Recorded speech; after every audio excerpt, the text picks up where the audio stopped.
Hello, and welcome to another episode of The Cosmic Cafe, the companion podcast for thecosmiccircus.com.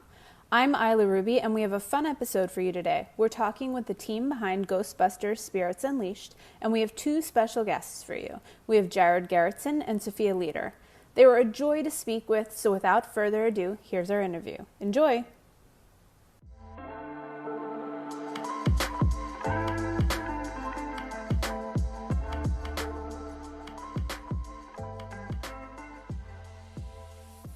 So, hi, I'm Ayla Ruby. I'm a writer for the Cosmic Circus, and I have Gerritzen and Sophia Leader from IllFonic here with me today, and we're here to talk about Ghostbusters Spirits Unleashed. Can you guys tell me a little bit about yourselves?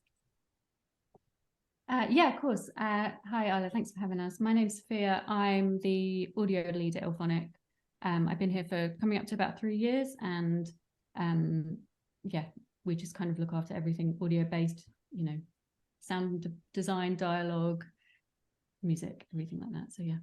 Oh, come on, Sophia, you're being modest. Before that, you've worked on a ton of stuff. You could talk about that a little bit. And you're nominated. So before I used to work at Pinewood Studios, and I worked on a bunch of films. I came originally from film background, and moving into games. I just love the idea of working in games because it's so much more fun from a sound design perspective, and I love playing games as well. So always wanted to get into the game side of things, and yeah, worked on some big titles. I was very lucky to work on some nice, fun, big titles before working at IllFonic as well. But yeah. And then I'm Gerritzen. I'm the chief creative. Been at IllFonic for quite a few years. Joined when we were when F-13 was finishing up, and worked on Predator and Arcade-Geddon and Ghostbusters Spirits Unleashed. But I've been in the industry for about almost 25 years now, and worked on quite a few games in the Seattle area. Okay, well, I have so many questions for both of you and about Ghostbusters, but I'm going to kind of jump into Ghostbusters first of all. So, Ghostbusters Spirits Unleashed, this is like a beloved IP. There have been a lot of games beforehand. Can you talk about, and this is for either of you, can you talk about like adapting, IP to this unique new game to make it enjoyable, and what that process was like, and kind of even just how the process started, how you came upon it? Yeah. So when I joined IllFonic, I still remember the first night that we all met up and hung out, and we were talking about games and could we do this IP asymmetrical thing, because F-13 was just out. Asymmetrical games weren't very common yet, and we were just throwing out game ideas and IPs. And Predator and Ghostbusters were the first two that really kind of like, well, of course, like this makes sense. And so we started the long road of talking to the IP holders and pitching them and doing all that. And Predator was the first one that we got the traction with.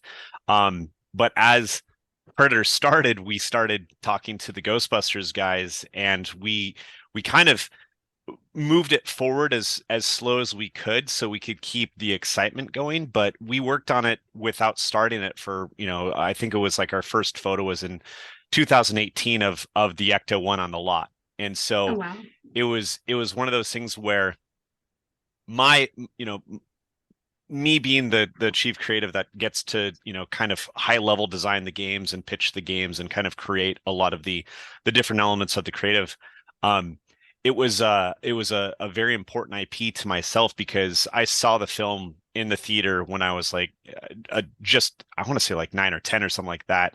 And it was so important to me that we did it. And so as we were working on Predator, I was constantly thinking about like how to make the game and how to make the game better based off of F-13 and Predator, and how we can polish it and how we could do different elements. And really the thing that kicked in about 3 weeks before we launched, when the game was done and we were playing it, and it wasn't, we were playing it for fun versus playing it for bugs, was this kind of weird epiphany that we just took the design of these, goofy comedians technology and turned it into a video game that the game is actually fun and it worked. Where it's not just, you know, laser beaming a ghost until it explodes. You're catching the ghost and you're bringing it to the trap, and the trap's capturing it, and these mechanics that were essentially designed by, you know,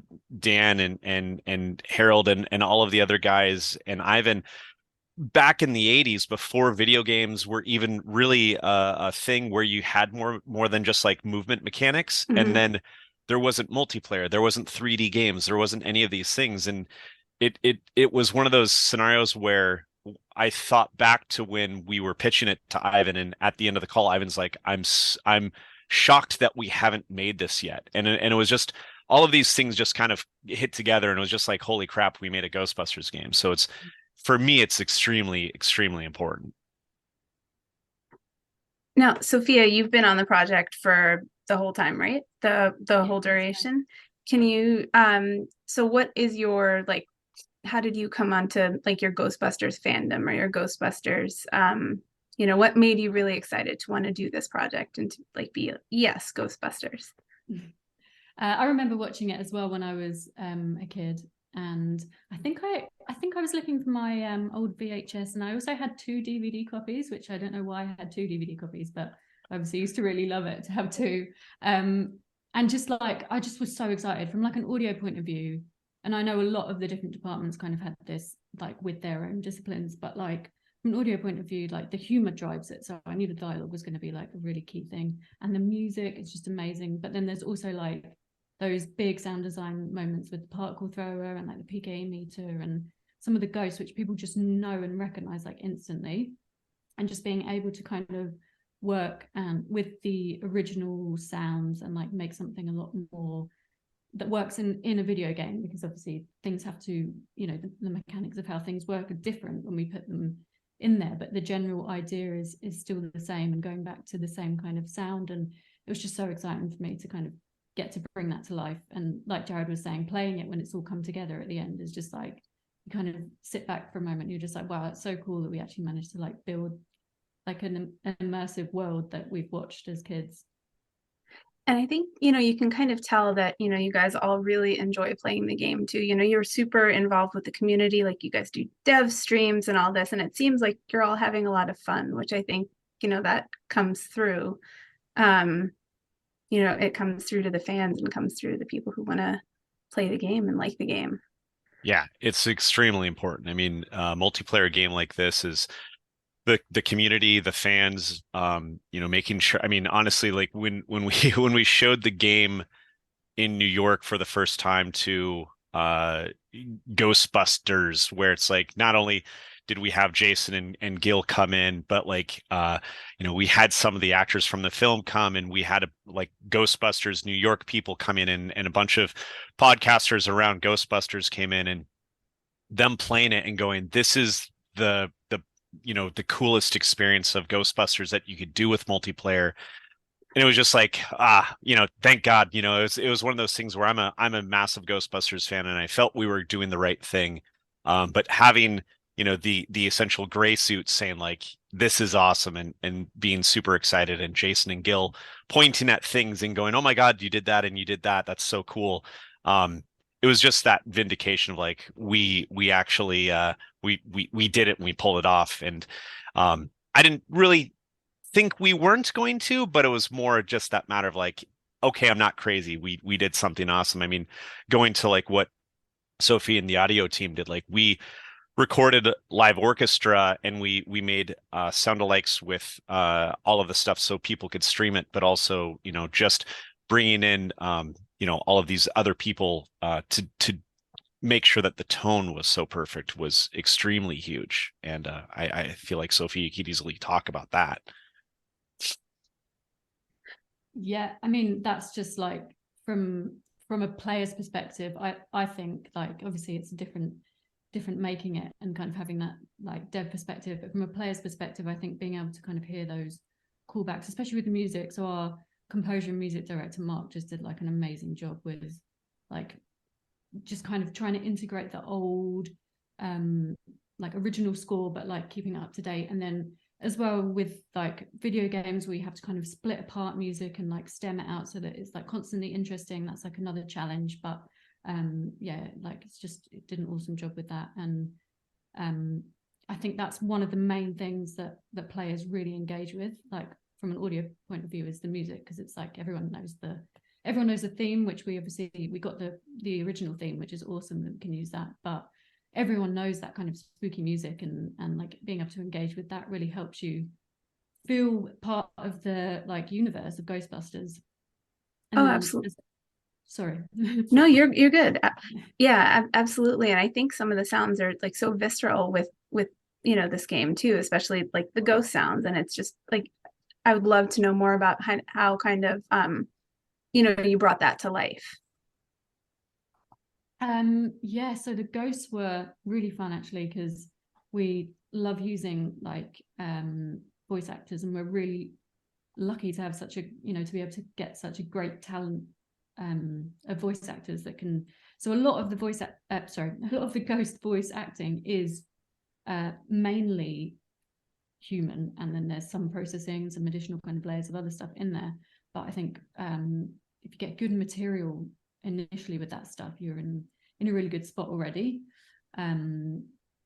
And then just trying to keep it dynamic and split it up so that like there's different sounds for their different attacks, which kind of keep you engaged when that stuff's happening in the game, as well as kind of keeping it, all the idling sounds when they're in the distance, and that just like setting the tone and coming around corners. It gives that suspense, which is really important as a player to kind of hear all of that stuff going on. And when you're like hunting for them in the game, you're obviously using your PKE meter a lot of the time, and that is a good indication of where things are, especially if the ghost is hiding. But you're right, the ghost voices themselves is like a really good indicator as well of where stuff's going on.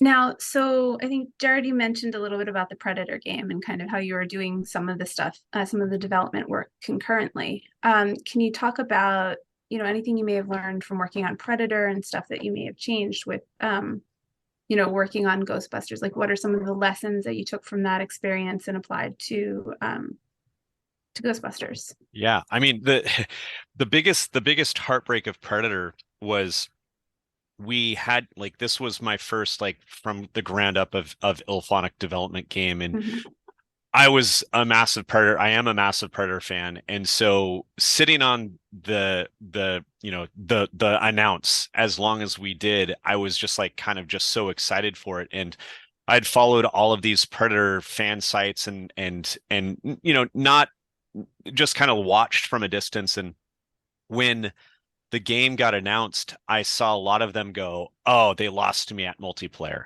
They lost me at multiplayer only." And it was just so heartbreaking for like me to have such a good connection and respect for all of these Predator guys, and them just like instantly shitting on it. And it was just like, oh, that's so heartbreaking. So what we did with Ghostbusters, like I understood why. I understood that some people just don't play multiplayer, period. And so with Ghostbusters, it was a massive mandate and evolution of the Predator game being just a multiplayer game. And we had a little bit of story. We were able to get Arnold into that to do some audio tapes.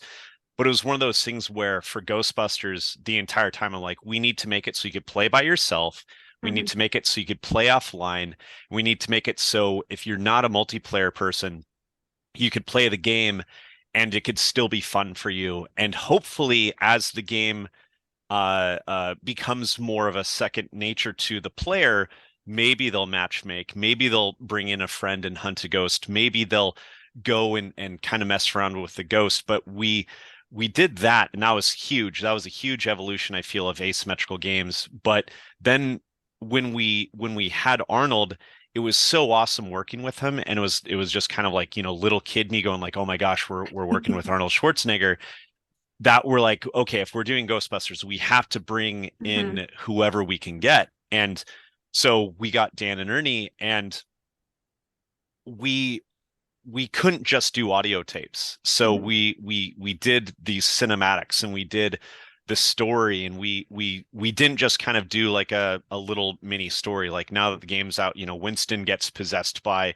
a ghost, and there's all of this, interesting banter, and the levity's there. And we had to make this game like funny. And so, that's why we tapped into all of the voice actors that we knew or friends that we knew that were we felt could be a part of the game, and just tried to make it as great as we could. And that was definitely the evolution of the company, but also just like the feedback of Predator. And then our next game will of course take all the feedback from Ghostbusters and bring it into the next game. But that's the really cool part about Ilphonic and the evolution is like F-13, it was 20, 30 guys, and then Predator was around 30 more people, and then Predator or Ghostbusters is roughly 50, 60.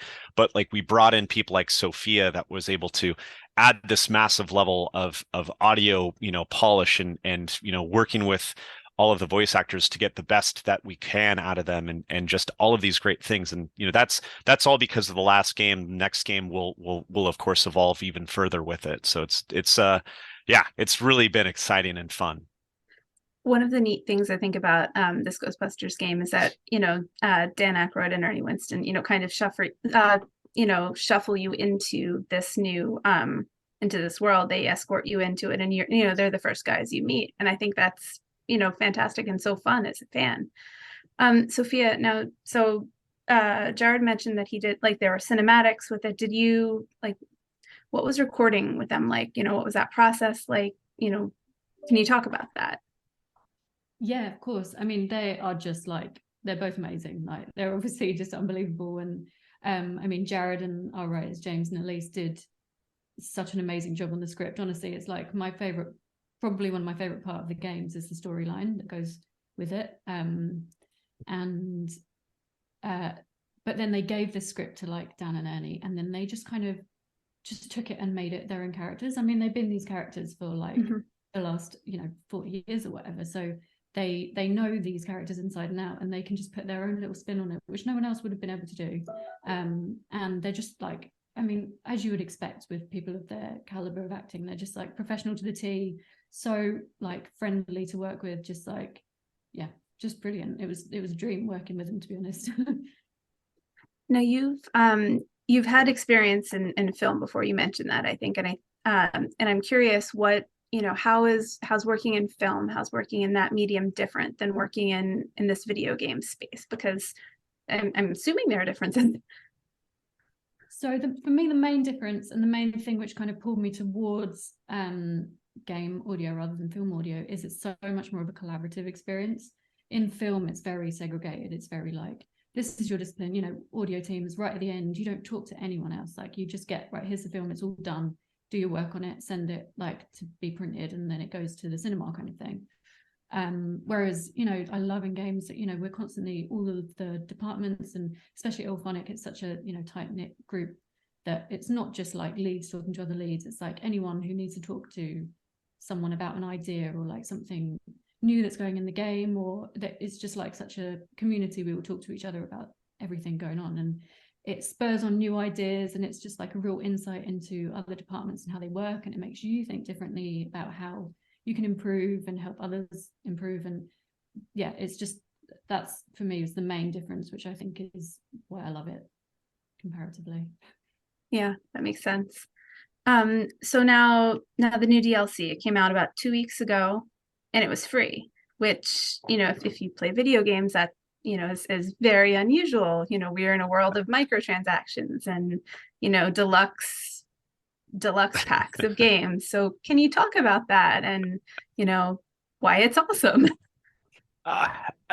It's a little bit of a, thumbing of the nose of what's going on right now. I mean, what we did with Predator was rad. We did free maps and we did free content, but then, we brought in Predators to kind of, feed the machine. But, when we were working on Ghostbusters, we wanted to make it, we aimed for a teen rating to allow kids to be able to play. We made it Ghostbusters is not a violent film. They're not getting killed, or you don't worry about like the heroes ever truly dying. You worried about them getting scared or a monster, coming at them. But like when you watch the film, you never think like, oh no, they're gonna die, and then what's gonna happen. It it's so family friendly that from the ground up, we're like, let's just make it so it's all about the base game. Mhm. Let's hope that people buy the base game, and that's where a majority of the money will come from. And then let's support the game for the time, make it better and make it better, and then hopefully it grows a community that we can really just thrive off of people getting people to talk their friends into playing with them.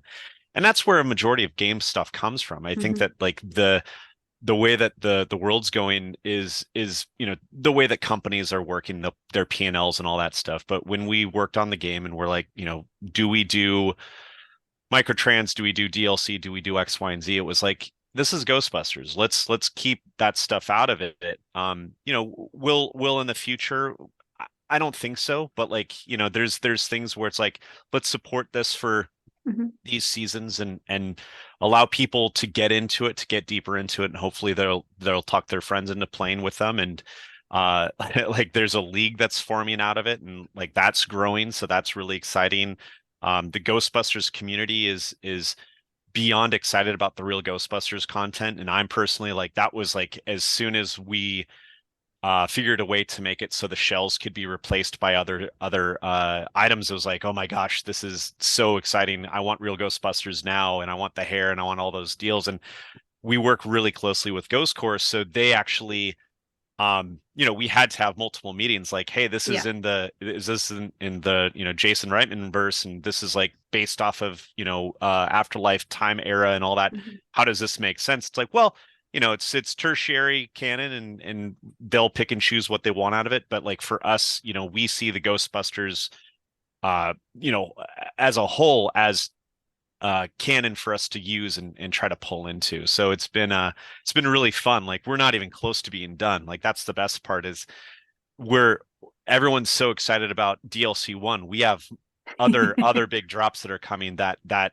range in something like this, but then we have some really, really cool evolutionary plans for the game as a whole, that I'm very, very excited about, and that'll be coming on in the future as well. So it's been a little bit crazy, because you would expect, oh, so many people, I'll pay X for this DLC, or I'll pay Y for these characters. And it's like, hey, let's just do this for free and see if you guys are happy. And I feel like we've made a lot of people really happy.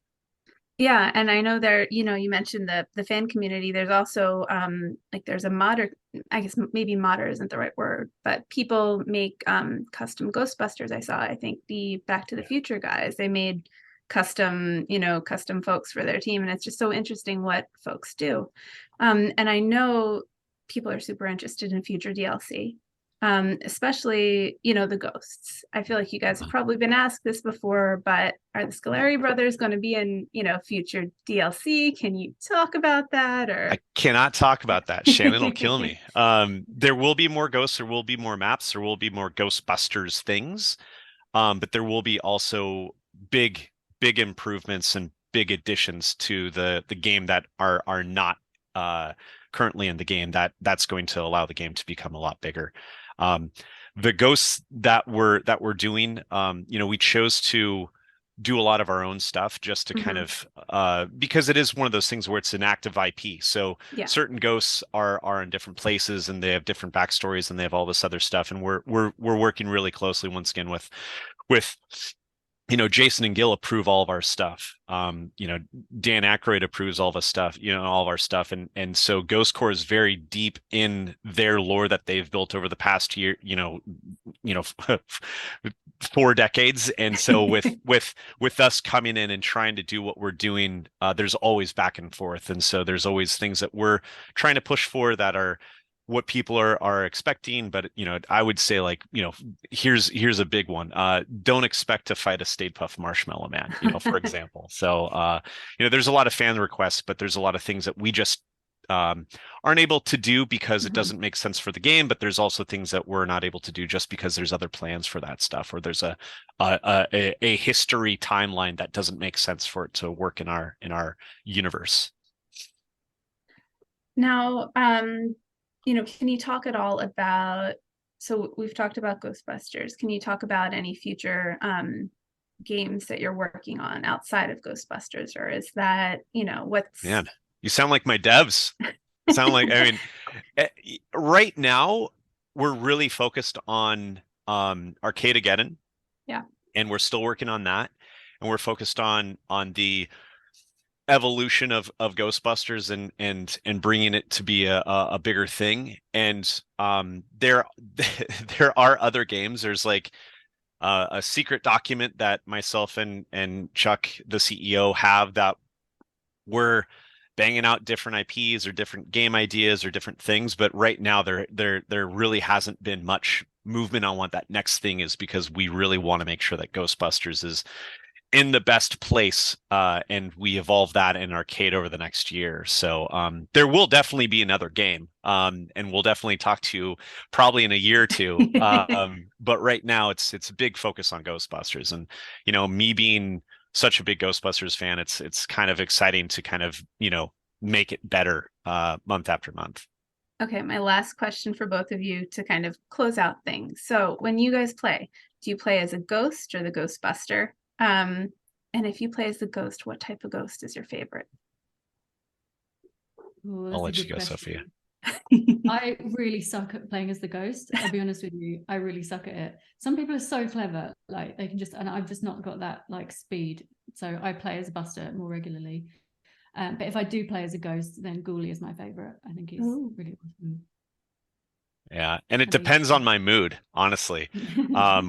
Usually when we play test, we inherently hit random, and it depends on who I'm playing with. If I'm playing with like my design director Jordan, I like to play as a ghost just because I like to beat up on him. Because it is just like playing as a ghost is just so much to be just a jerk, and that's why I feel like this game, just inherently worked so well with Ghostbusters. Is like all of the ghosts in the movie are mischievous and jerks and messing with things. They're not picking up a knife and trying to stab anyone. Yeah. They're just being jerks. And so that's kind of the great part of like when we started working on the game. It's like, well, what are the ghosts doing? The ghosts are haunting the building. Well, why? Because they want to haunt the building. And it's like, oh, okay, why are the Ghostbusters there? Well, they need to trap the ghost. And it's just like so cut and dry what you do. But then as a Ghostbuster, like as the Ghostbusters technology and DLC that we're adding is evolving in Ghostbuster, it's always so fun to come back to the Ghostbuster and like, oh shit, I forgot about this. Or just playing dress up with my character, like I'm gonna make it look like Marty McFly today, or just different things like that. And so it is one of those things where it really depends on my mood of what I'm going to do. But if we talk about like what ghost I like to play as, I love playing as the Drake, because he's just like this evil, ghost dragon, and I just love all of his alts, and he's super fun to play, but also I just like the look of him. And then as we get the other DLC, like there's two other ghosts that I love that'll be really awesome for people to play and check out. Oh, well, people have to keep keep their eyes peeled for it. Oh yeah. Well, thank you both for being here. It's been a pleasure, and I really appreciate your time. Yeah, thank you very much. Yeah, thanks so much. Thank you for listening. You can find the companion article for this podcast, along with all the other news for those who like superheroes, science fiction, and fantasy, films, TV shows, and other media at thecosmiccircus.com. Have a great day.